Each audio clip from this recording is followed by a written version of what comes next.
Jasdan marketing યાર્ડમાં પ્રમુખ અને ઉપપ્રમુખની ચૂંટણી યોજાઈ હતી।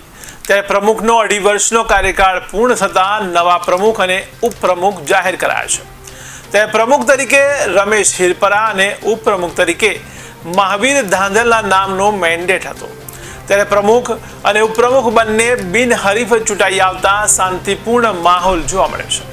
ત્યારે સૌરાષ્ટ્રના રાજકારણનું એપિસેન્ટર એટલે જસદણ માનવામાં આવે છે। ત્યારે સહકારી ક્ષેત્રે જસદણ શહેર અગ્રેસર હોય છે।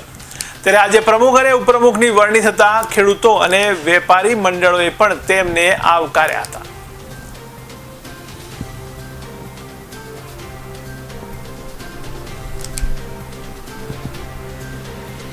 રમેશભાઈ, શું કહેશો? આજે તમે જસદણ માર્કેટિંગ યાર્ડના ચેરમેન તરીકે સર્વાનુમતે નિમણૂક થઈ છે। દરેક ડિરેક્ટરશ્રીઓએ બિનહરીફ અમને જાહેર કરવા બદલ દરેક ડિરેક્ટરશ્રીનો ખૂબ ખૂબ આભાર।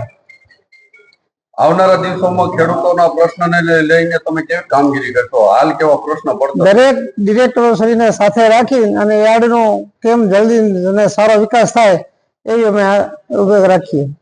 પાર્ટી તરફથી તમારું મેન્ડેટ આવ્યું છે, પાર્ટીને શું સંદેશો આપશો? પાર્ટીને મેન્ડેટ આપવા બદલ પાર્ટીનો પણ ખૂબ ખૂબ આભાર। મહાવીરભાઈ, શું કહેશો? પછી બીજી વખત ક્ષત્રિય સમાજના કોઈ વાઇસ પ્રેસિડેન્ટ માર્કેટિંગ યાર્ડમાં બને છે, કેવો આનંદ?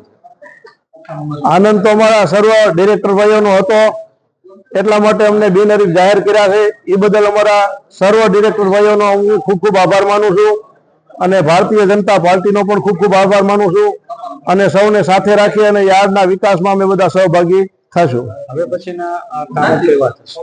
હવે પછીના કામો અમારે જે માર્કેટિંગ યાર્ડમાં જે